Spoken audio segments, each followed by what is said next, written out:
আমরা আমাদের আবহমান ঐতিহ্যকে শ্রদ্ধা জানিয়ে বাংলাদেশের ফসলি সনের শুরুতে অর্থাৎ পয়লা বৈশাখ বাংলাদেশের অর্থনীতি যখন ধ্বংসপ্রাপ্ত, এর সাথে যে চলমান যুদ্ধ পরিস্থিতি, তার প্রেক্ষাপটে বাংলাদেশের জনবান্ধব এবং গণতান্ত্রিক শক্তি হিসাবে আমরা জনগণের কাছে প্রতিশ্রুতিবদ্ধ এবং দায়বদ্ধ বিধায় আপনারা ইতিমধ্যেই লক্ষ্য করেছেন যে কৃষকদের এর বিভিন্ন রকমের সহায়তা প্রদান করা অব্যাহত রয়েছে।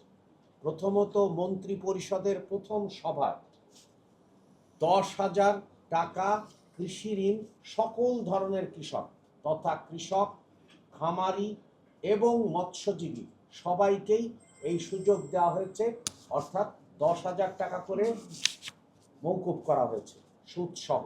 তার মানে হচ্ছে যে 60 লাখ কৃষকের কাছে এই সুবিধা আছে। দ্বিতীয়ত, আমরা চাই যে কৃষি উৎপাদন কোনোভাবেই ব্যাহত না হোক, সেই জন্যে সারা পৃথিবীতেই বিভিন্ন দেশে লক্ষ্য করেছেন জ্বালানি তেলের মূল্য পরিবর্তন করা হয়েছে বাজারের সাথে, কিন্তু মাননীয় প্রধানমন্ত্রী তার চলমান কৃষক বান্ধব কর্মসূচির অংশ হিসাবে কোনো ধরনের দামের পরিবর্তন করেননি, যাতে করে এই মৌসুমে যে চলমান কৃষিকর্ম অব্যাহত থাকে।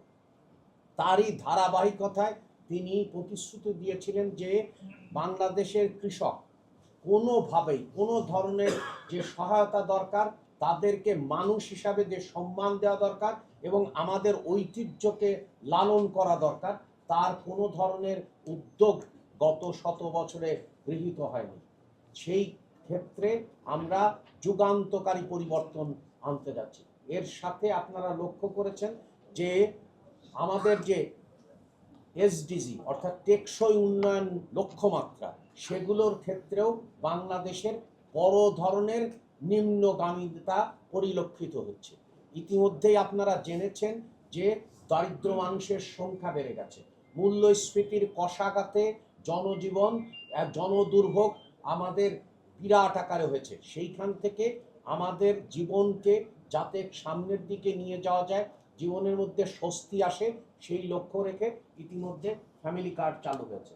তারপরে ইমাম, মুয়াজ্জিন, পুরোহিত, সেবায়েত, অধ্যক্ষ, উপাধ্যক্ষ এদের জন্যও ব্যবস্থা নেওয়া হয়েছে একই ধারাবাহিকতায়, কিন্তু এখানে লক্ষ্য হচ্ছে যে তাদের সর্বজনীন অর্থাৎ সবাইকে দেওয়া হবে। অর্থাৎ কৃষকের ক্ষেত্রে আপনারা জানেন যে 5টি ভাগে আমরা কৃষকদের ভাগ করে থাকি, তার মধ্যে পর্যায়ক্রমে আমরা এটা দেব।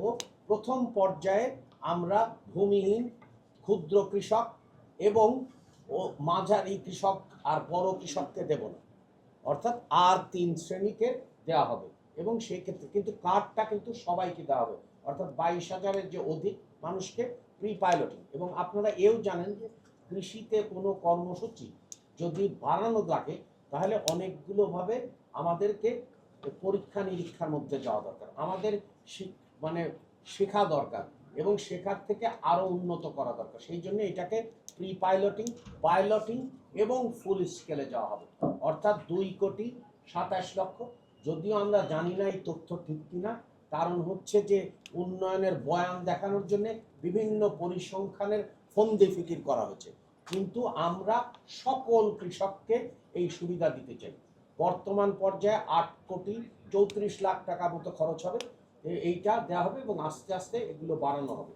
তার মানে হচ্ছে যে আমরা পয়লা বৈশাখের দিনে একটা নতুন অগ্রযাত্রা তৈরি করতে চাই, নতুন ধরনের বাংলাদেশ গড়তে চাই, এবং যার 180 দিনের যে কর্মসূচি আছে, সেই কর্মসূচির আলোকে আমরা সামনের দিকে যেতে চাই।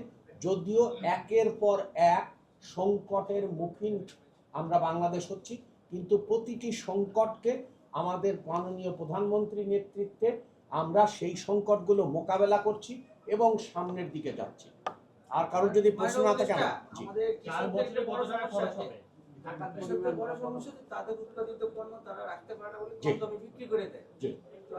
আপনি খেয়াল করেছেন যে এটির মধ্যে 10টি সেবা দেয়া আছে এবং আপনার যে প্রশ্ন আছে সেই প্রশ্নটা অর্থাৎ হচ্ছে যে দুটো দিক লক্ষ্য করতে হবে। একটা হচ্ছে ন্যায্য মূল্যে যেমন কৃষককে পেতে হবে, ন্যায্য মূল্যে তেমনি ভোক্তাকে পেতে হবে।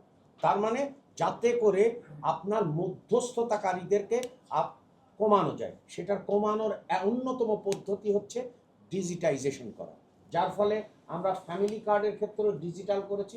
এবং আপনারা এটাও জানেন যে ওয়ান সিটিজেন ওয়ান কার্ড এবং ওয়ান ডিজিটাল আউটলেটের দিকে আমরা যাচ্ছি, যাতে করে মধ্যস্থতাকারীকে আমরা কমিয়ে আনতে পারি। এবং আপনারা এটাও জানেন যে প্রত্যেকটি কার্ড গ্রহণের ক্ষেত্রে অতীতে দেখা গেছে ফ্যাসিবাদী সরকার এবং অতীতের সরকারের ক্ষেত্রে দেখা গেছে যে এই কার্ডগুলোতে তিনটি ভুল থাকে। প্রথম ভুল হচ্ছে যার তালিকাভুক্ত হওয়ার কথা না তিনি তালিকাভুক্ত হন, যার তালিকাভুক্ত হওয়ার কথা ছিল তিনি তালিকাভুক্ত হন না, এবং তৃতীয়ত হচ্ছে রাজনৈতিক মাধ্যমে এগুলো তালিকাভুক্তিকরণ হয়। এখানে যেহেতু সর্বজনীন, তাহলে এই সুযোগগুলো নাই, এবং ডাটাবেস করা হয়েছে এই সুযোগও নাই।